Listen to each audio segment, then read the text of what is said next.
Leibak ama ningkha tamnaba hotnabada myoi kya amagi punsi lomki amadi kaya amana ek panbada aki tujungningai oiraba phibamda otpini biki. Masigi China amadi mama leibakpu ningtambagi penjaba asidi marebak majatibu khanjaba amadi nungsijaba myoitena khangani. Puwarina sakhini. Male masida leibak kya amadi sakti leraba amadi haisinglaba British ki makhada leramki. Picture abasu aikhoigi kangli pakki athauba mapari kya na sakti leraba British ka lanthing na ki adubu mi yamjadaba amadi matik chaba khulai leitabana mai thi ki matau asumna India gi oinasu chahi cha kya British ki makhada lekki sanglaba matam maduda kya rakhana ningkha tambagi lan kya hauki adubu lingjen manadabagi khudong chaba lauduna British na mai papangamki amadi matam dugi lalhoba kya ama India gi kangphal Thapna, Miyamna Kinaraba Matam Aduki, Andaman and Nicobar Island Leba, Cellular Jail Tamki. Jail Asida, Padok Takraba Musing Adudi, Amukhana, Halakbagi Wapam de Tokrasi. Ayamana, Tawai Monkey Bangaktani.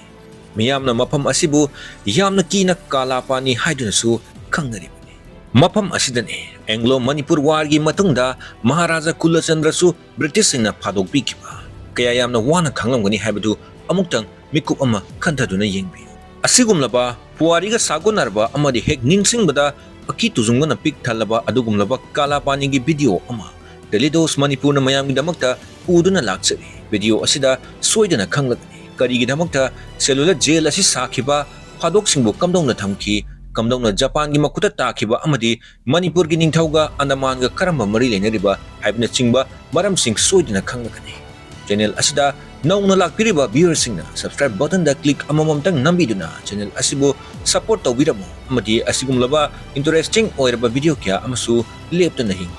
amok video gi maiki da pangsi masimadi aikoina khangle karigi damakta kaisum sangsing saribano haiba asi asumna kalapani haiduna khangnariba cellular jail asisu Andaman and Nicobar Island leba matam madugi British colonial prison amani Maru oina mafam asi colonial government of India na criminal amadi political prisoner kya ama thamnanaba semkibani mafam asida India gi power of freedom fighters kya ama bandi oiduna thamki cellular jail asi 1896 amadi 1906 fawgi marakta sabaloiki adubu Indian rebellion of 1857 gi hek matungda mafam asida prisoners kya ama thamba hokki video asina makha tarakpada jail asi kamdongna sakhibano haibdu samlapna khangminasi Andaman Nicobar Island gi port near the leriba cellular jail asi 1896 tagi sab hokki aduga 1906 fawda sab loisinki building asi gi horpum matam gi original color asi brownish purple color ni haiba jail asi sabda changba check sing adu Burma dagi puduna lakhibani cellular jail gi building asi masa taret longmungum na sai aduga building singi masa mayam sing adubu thingnariba mayai aduda tower amusulai haiba tower asidani mapam asigi prisoner singbu mikup nahum singna guard tariba asi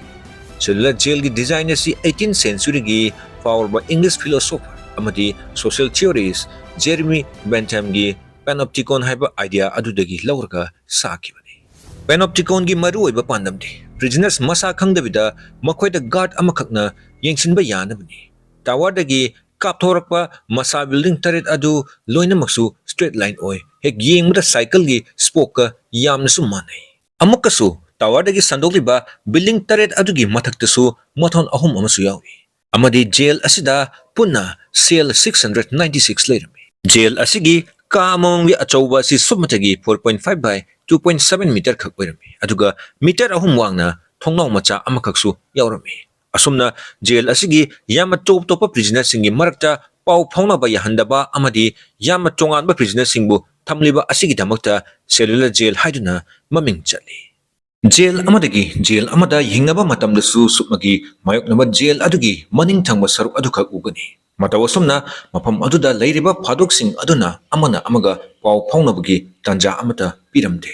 jail adubu loliba thong adugi lok adusu makoigi makhutna lamba sungphang phanglaroi da mongda sai maram aduna prisoner guard aduna cell adubu lok torba matungda madugi so adu jail manungda langsili phadok singna phana honaduna su makutna cell adugi lok adudi lamba sungphang phanglamde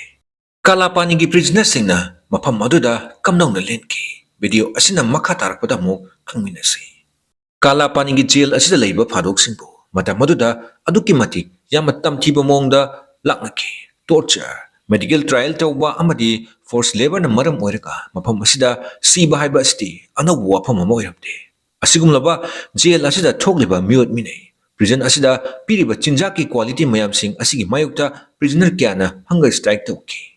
Makhoigi hunger strike adubu toknaba jail asigi authorities singna namduna prisoner kyabu force tawduna pizaki thokdok asida prisoner kya amadi sibasu yawki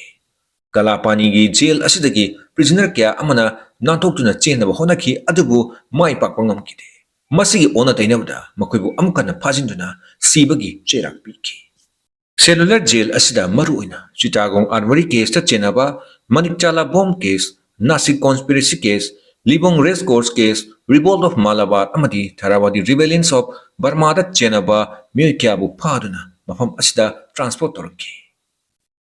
Mahatma Gandhi amadi Rabindranath Tagore gi makada jail asibu thingjinanaba yama chawba campaign ama hauki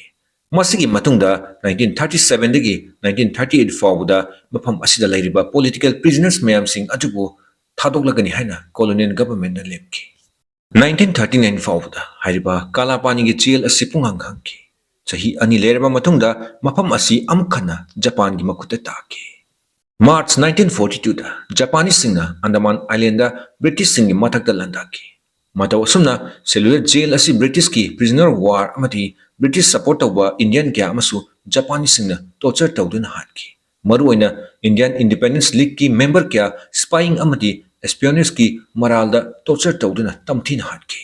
myoi kya amana gas chamber da haptuna gas thajinduna phawba hatki Masigi matungda island asi Subhash Chandra Bose ki makuta sinaki amati ihan han boina island asida national flag adu pahenki adubu Japan World War II da mighty kraba matungda 7 October 1945 da amkana British ki makuta chanki aikoi ki Manipur su ningkha tamagi lan British ki mayok ta hokki adubu Manipur di ningkha tamagi lan dige ningthau machin manau khatnamagi amati phammunabagi lan hena masing yamna musi 1891 gi Anglo Manipur War da Manipur British ki makuta maitiki matamadugi Manipur ki ningthau Kula Chandra Singh amadi Manipuri freedom fighter kungani thoi Andaman Nicobar Island leba British penal colony thaki matam adudadi haujiki cellular jail asi sabasu haudriba matamni maram aduna makoi kungani thoi amadi Ningthau Kula Chandra Singh lonina Mount Harriet ta phadok piki ngasidi matam aduda Manipur ki ningthau Kula Chandra Singh amadi freedom fighters kya gi kathokpa adubu ikai khumnaduna Mount Harriet haina kaungaram ching adubu Mount Manipur haiduna khangnaki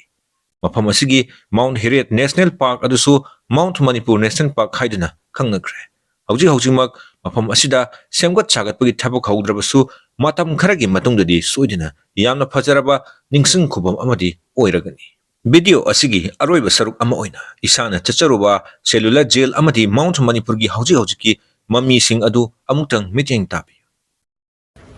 Kaya jail se am thi sang ka ma sing directly exactly kya lai bano di khangri koi gi jail manung ga am thina nung si ba phone dai matam do di matam na koi gi se matam da koi moi gi smile ram da ya pik khak akhu si da pik ba koi se koi moi latrine toilet to hom kadai lai ram da ra khang di si na am chang la di lai kai yo jana khang sao yeng cái cây này nó đúng sẽ lấy vào cái list mấy anh này cái cellular jail đó là phải xong gì vậy lâm cái này là cái là Punjab xong như Punjab ngắt tên Punjab Uttar Pradesh कोई भी लोग ना थे ले मुझे सुंदर बंगाल और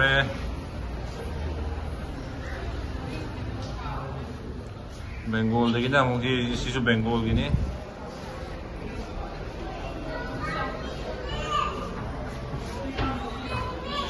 Assam gi khara yawe Siri Dutiram Barwa sine kwali libe ta is 1857 in 1860 sisu exact date inate probable date hai muis kusis na क्या लिखा है सचिंद्रनाथ सन्याल सचिंद्रनाथ सन्याल कोई था नहीं कि फ्रीडम फाइटर की माने बा कावे मान Kosle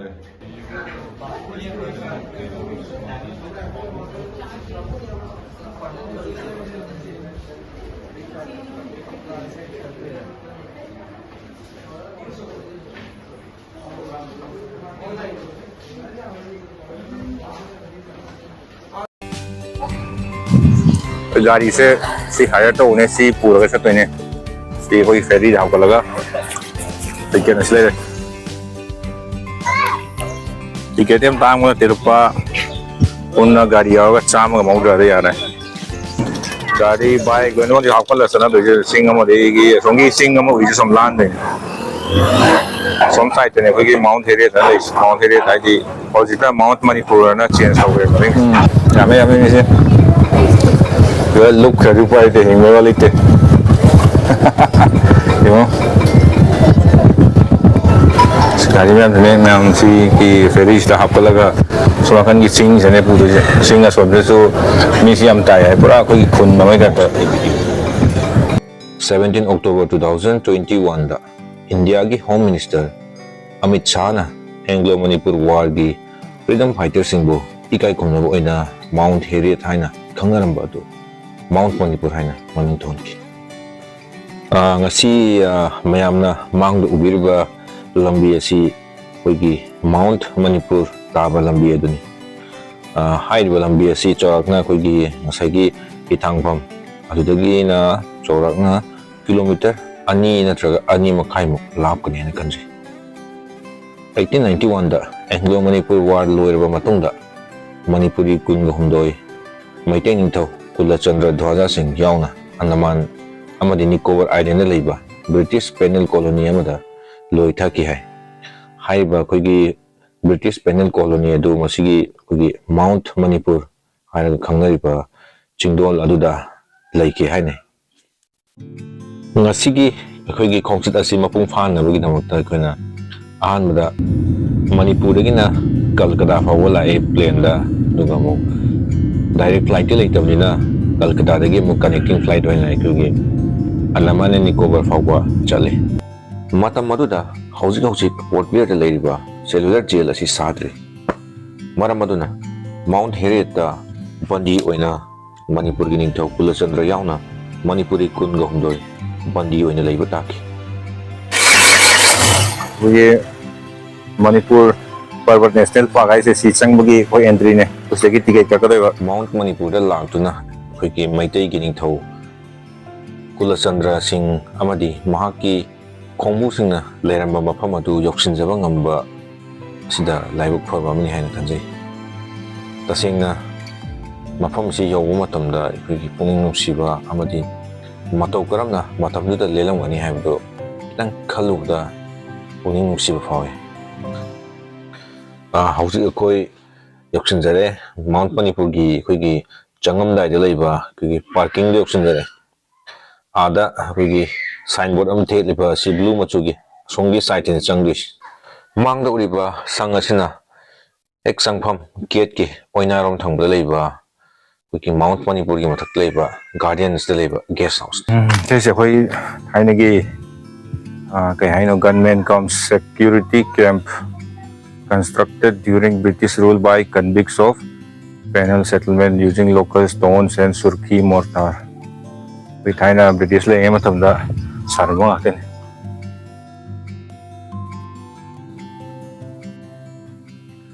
se khoi gi Andaman Nicobar gi hat hai sina moi gi smaine yum se smaine sa he Andaman Nicobar gi khoi thaini moi gi asengwa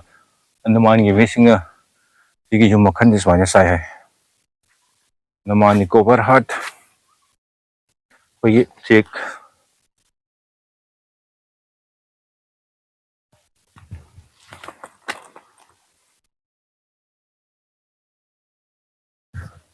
काला पत्थर 2.5 काला पत्थर सुसाइड पॉइंट है जहाँ से अंग्रेज से ज्यादा जापानीज वाला ओके किया बोलने से ओके करता था ये अंदर में जापानीज वाला जब इधर राज किया तब काला पत्थर से उठा के सुसाइड पॉइंट जैसा पीक पॉइंट है ओके सीधा 25 जन को एक साथ 200 जन को एक साथ बांध के नीचे फेंक देगा वो देखने में जाते हैं अगर जाना चाहते जाके सकते हैं क्या वो इसमें क्या होगा अभी? इसमें कुछ नहीं सर, ऐसा पोर्शन है, एक पत्थर जैसा मिलेगा तो समझिए काला पत्थर। ओके। वहां से नीचे डीप है, मगर डायरेक्ट दिखेगा नहीं, हम्म। पूरा जंगल नीचे से वो उठा वाला पेड़ पूरा। मांग द उरिबा संग मचा असिगी ममिंगना एमरल्ड व्यू पॉइंट है मसिदगी अंडमान की तोान तोान बा आइलैंड सिंग डायरेक्शन दा ताई मफम अदुदा लेरंबा स्टाफ अमदी मखोई की ऑफिस ता चंगदुना येंजरुबदा मणिपुर की निंगथौ ओइबिरंबा महाराजा कुलचंद्र सिंह की photo थेतुना लेहवे अदुगा matam adugi ningthau amadi leiramba manipuri singi mari lenaba kuigi historic oiba poche sing leiba natraga leitabra haiba adugi matang da kitang hangmane do leite hainadi pakum pibire grape या type उसका वो सब कुछ नहीं है। तो इनका जो यूज किया हुआ स्वॉर्ड वगैरह एनीथिंग कुछ भी रिलेटेड कुछ नहीं है। ओके। तो नहीं हमें तो बताया गया कि ऐसे इनका जो भी यहाँ पे बंदी बनाया गया उसका लिस्ट वगैरह लिस्ट है सब चीज वो भी है क्या? बन सकता लेकिन यहाँ तक अभी तक पहुंचा नहीं है। अभी तक पहुंचा नहीं है। ओके।